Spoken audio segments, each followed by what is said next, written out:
सुप्रभात मेरे प्यारे विद्यार्थियों। चलिए तो आज हम कक्षा 10वीं हिंदी का पाठ 3 सेनापति पढ़ने वाले हैं। सेनापति ने अपने जो छंद है उसके अंदर ऋतु वर्णन का बहुत ही सुंदर चित्रण अपने छंदों के माध्यम से किया है।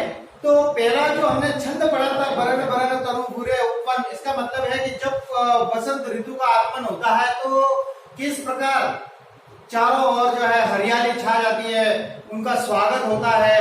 बसंत ऋतु को एक राजा के समान माना गया था। वो अपने 4 जो सेनाएं होती है, जिसे हमने चतुरंग सेना बोला था, चतुरंग सेना के साथ आती है तो किस प्रकार स्वागत सत्कार होता है। अभी हम छंद दूसरे के अंदर पढ़ने वाले हैं, जिसमें कवि द्वारा भयंकर ऋतु को अपनी कल्पना और काव्य कौशल से वर्षा ऋतु का रूप दिया गया है।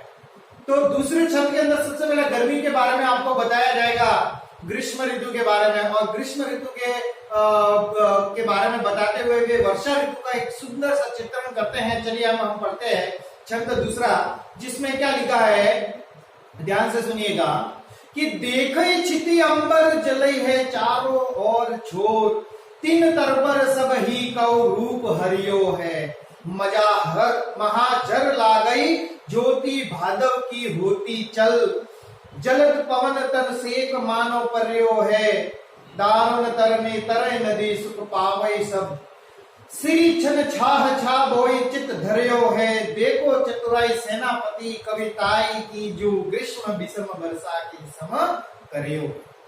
तो प्रस्तुत छंद दूसरे के अंदर कवि क्या कहते हैं, तो सब प्रसंग आपको व्याख्या लिखनी है। सब प्रसंग मैंने आपको बताया था कि किस प्रकार लिखते हैं, तो वह आप लिखकर इसकी व्याख्या करने से पहले मैं आपको बता देता हूँ कि प्रस्तुत दूसरे छंद के अंदर जो कवि सेनापति है वह भीषण गर्मी ग्रीष्म ऋतु को अपनी कल्पना और काव्य कौशल से वर्षा ऋतु में ये जो है उसका रूप दिया है। व्याख्या देखते हैं कि ग्रीष्म ऋतु के पक्ष में भयंकर गर्मी के कारण धरती और आकाश जो है चारों ओर दूर दूर तक जलते हुए से दिखाई दे रहे। तो कहने का मतलब क्या, देखी छिति, इसमें लिखा हुआ ना दूसरा कि देखई छिति अंबर जलई है चारों ओर छोर, छिति का मतलब पृथ्वी, अंबर का मतलब आकाश। तो चारों ओर कौन जल रहा है, ग्रीष्म ऋतु के कारण पृथ्वी और आकाश जो है चारों तक दूर दूर से जलते हुए दिखाई दे रहे हैं। तीन तरबर सबकी हकौ रूप हरियो है, भीषण ताप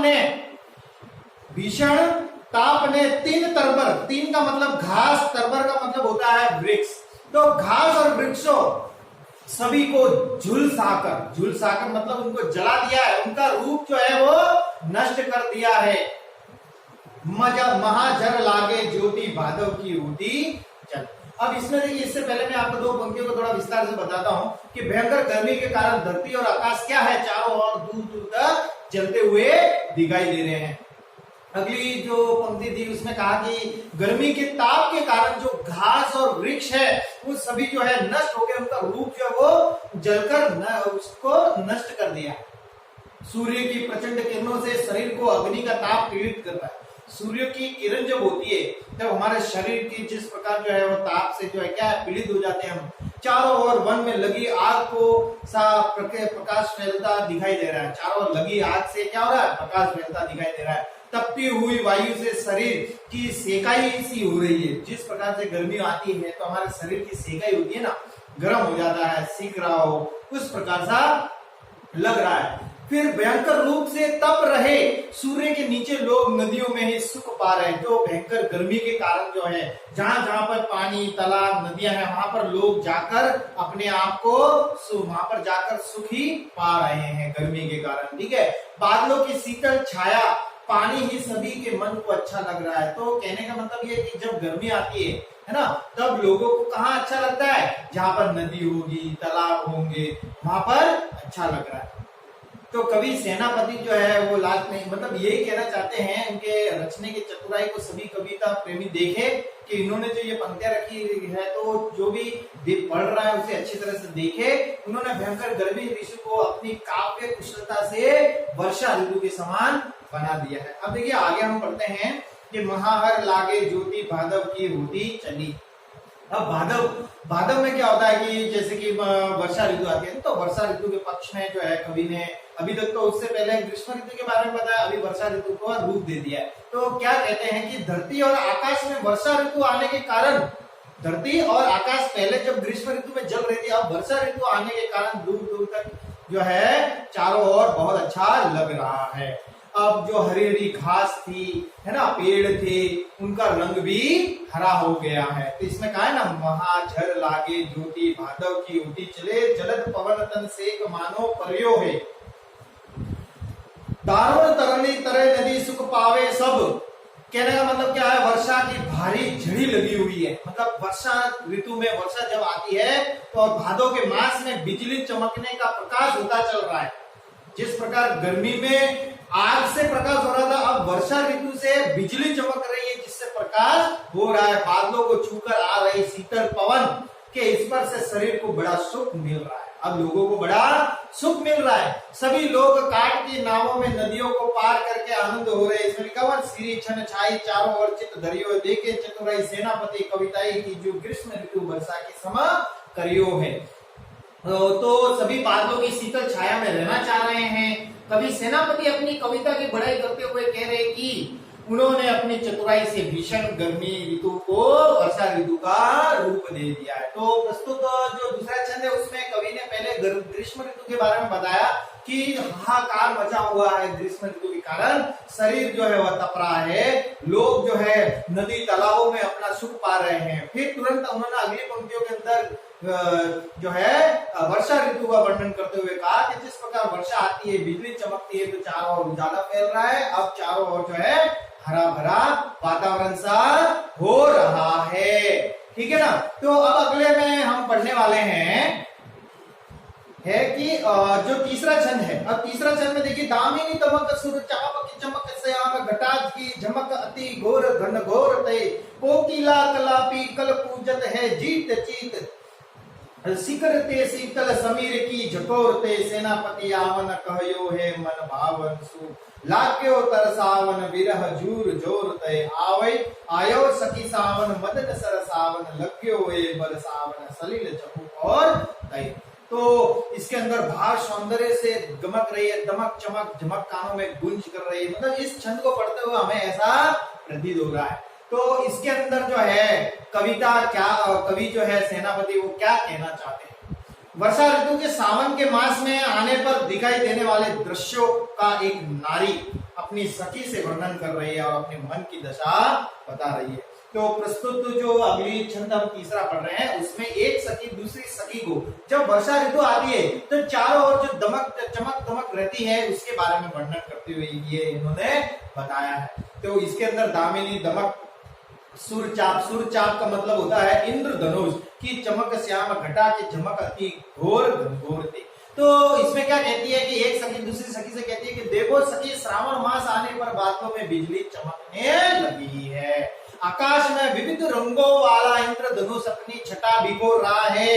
इसमें कहा है सुरचाप की चमक श्याम, चारों ओर सुरचाप मतलब इंद्रधनुष जो है वो अपनी छटा जो है वो बिखेर रहा है। छटा की झमक अति घोर घनघोर, कोकिला मतलब कोयल कलाप कलद चेत चीत। इसमें बोला है कि काली घटा से बरसाती मंद मंद बूंदों की ध्वनि सुनाई दे रही है और घने बादल डरावने वाले गर्जन कर रहे हैं। वर्षा ऋतु में जो बादल घन घन करके जोर से हमें डराते हैं, हमें ऐसा प्रतीत हो रहा है। कोयल और मोर, कलापी का मतलब होता है मोर, कोकिला का मतलब कोयल, कलापी का मतलब होता है मोर। कल कुंजत है, ये जो है कोयल और मोर क्या कर रहे हैं, मधुर स्वर में जहां तहां बोल रहे हैं, इधर उधर। जित चित का मतलब होता है जहां तहां, तित का मतलब वहां, तो जहां तहां जो चारों ओर बोल रहे हैं। शिखर ते शीतल समीर की झकोर तई। अब इसमें क्या हुआ है कि जो वर्षा की बूंदों में शीतल पवन के झोंके आ रहे हैं, वर्षा की क्या हो रहा है, बूंदों में जो वर्षा की बूंद आ रही है उसमें शीतल जो पवन चल रही हैं उसके झोंके जो है ऐसा महसूस हो रहा है। ठीक है, मतलब मेरे प्रिय ने मुझे आने का संदेश दिया है। मेरे प्रिय ने मतलब जो सखी, एक सखी दूसरे सखी से कह रही है कि इसका मतलब यह है कि मेरा प्रिय आ रहा है, मेरा प्रेमी आ रहा है। अब तो उनसे मिलने के लिए मेरा वियोगी हृदय तरस रहा है। सेनापति आव्यो कहो है मन भावन सु लाक्यो तरसावन विरह झूर जोर तई। अब इसने क्या कहा कि जो अब तो उनसे मिलने के लिए मेरा योग विरह योग जो अकेली थी, अब वो आ रहे हैं तो मेरा मेरा विरोगी हृदय जो है वो तरस रहा है बिल्कुल। हे सखी, अब अंत में देखिए, आय सखी सावन मदन सर सावन लग्यो है बर सावन सलील चहु और तई। अब कहती है कि हे सखी, मिलन की इच्छा जगाने वाला सावन का महीना आ गया है और चारों ओर जल बरस रहा है। तो इसके जो तीसरा जो हमने छंद पढ़ा उसके अंदर जो है कवि सेनापति ने एक सखी दूसरी सखी से जब वर्षा ऋतु आती है तो वह कहती है कि मेरा प्रेमी आ रहा है, अब तक जो मैं विरह में जल रही थी अब वो सुख मेरा आने वाला है। अब अगला जो अंतिम छंद है, बहुत ही प्यारा छंद जो है सेनापति ने अपने भावनाओं को इस छंद के माध्यम से उकेरा है। तो इस छंद को पढ़ने से पहले इसके छंद के अंदर जो कवि है सेनापति वो क्या कहते हैं, तो इस छंद के अंदर कवि ने शीत को एक आक्रमणकारी रूप में चित्रित किया हुआ। शीत ऋतु, अभी तक हमने ग्रीष्म ऋतु पढ़ा, फिर वर्षा ऋतु, अब कौन सी आई, शीत ऋतु। तो शीत ऋतु कैसे रहती है, ठंडी रहती है, चारों ओर ठंडा वातावरण रहता है, गर्मी नहीं रहती है ना, लोग ठंड के कारण कांप उठते हैं। तो आक्रमणकारी रूप दिया हुआ है शीत ऋतु को। तो इसलिए क्या कहते थे कि शीत को प्रबल सेनापति को भी चढ़ियो दल निबल अनय गयो सूरी सियराई कहे हिम के समीर ते बरसे विषम तीर रही है गरम भवन कोनन में जाएगी धूम लेन वही लोग आगी पर गिरई है ये सब लगाई रही नहीं सुलगाई गए मानो भीत जागी महातीत तई पर साई पानी चितिया की छांव राखो पाउक छिपाई गई। अब कवि क्या कहता है इसके अंदर, शीत ऋतु की शक्तिशाली सेना ने जग जीवन पर क्रोधित होकर चढ़ाई कर दी है। कहने का मतलब है शीत ऋतु आ गई है, अब वह जो है शक्तिशाली सेना के भांति जग जीवन जो लोग हैं उनकी जीवन पर क्रोधित होकर चढ़ाई करती है। सेना जिस प्रकार दुश्मन पर कैसे चढ़ाई करती है, इसी प्रकार शीत ऋतु ने भी लोगों पर चढ़ाई कर दी है। इसके कारण अग्नि शक्तिहीन हो गई है, जो सूर्य का ताप होता है वो शक्ति नहीं रही और उसमें तेज नहीं रहा, सूर्य जो है वो कैसा हो गया है, ठंडा हो गया है।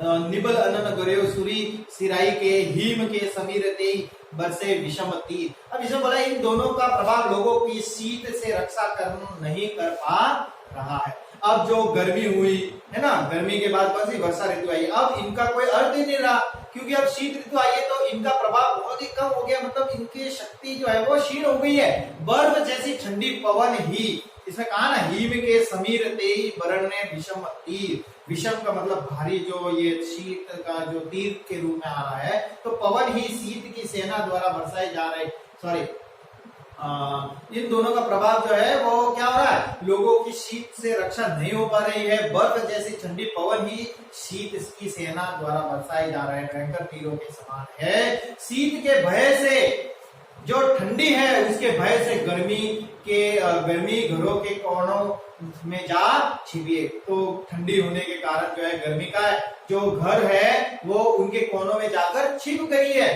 आग तापने वाले लोगों से धुएं के कारण जल बह रहा है, आंखों से जल बह रहा है। ठंडी में क्या होता है, लोग अलाप तापते हैं जिसके कारण धुआं निकल रहा है और उनके लोगों के आंखों में से क्या आ रहा है, जल बह रहा है। तो लोग ठंड से बचने के लिए आग पर झुके जा रहे हैं। उसमें बोला हुआ ना, धूम नैन बहे, धूम का मतलब होता है धुआं, नैनों से बह रहे, लोग आगी पर गिरे रहे, लोग आग पर ही टूट पड़े हैं, मतलब वो अलाप ताक रहे हैं। ये सो लगाई रहे नेक सुलगाई गई। अब इसमें क्या कहा, इसमें सेनापति कह रहे हैं कि आग के तनी के साथ सुलगते ही लोग उसे तापने लगते हैं। जैसे ही थोड़ी सी आग जली नहीं और लोग तापने लग रहे, मानो भीत जानी महाशीत तय पसारी पानी चतिया की छाव राखियो पाव छिपाई। इस दृश्य को देखते हुए ऐसा लग रहा है, ये कवि कह रहे हैं, इस दृश्य को देखते हुए ऐसा लग रहा है मानो आग को शीत से भयभीत जानकर लोगों ने उसे प्रचंड ठंड से बचाने के लिए हाथ फैलाकर अपने छातियों की छाया में छिपा लिया है। तो ये था अपना जो है अंतिम छंद चौथा, जिसमें मैंने आपको पूरा भावार्थ बताया। अब इसको भावार्थ को जो है मैं पीडीएफ के माध्यम से आपको प्रेषित करूंगा, जो आपको उसको अपनी पाठ्य पुस्तक में करना है। ठीक है, धन्यवाद।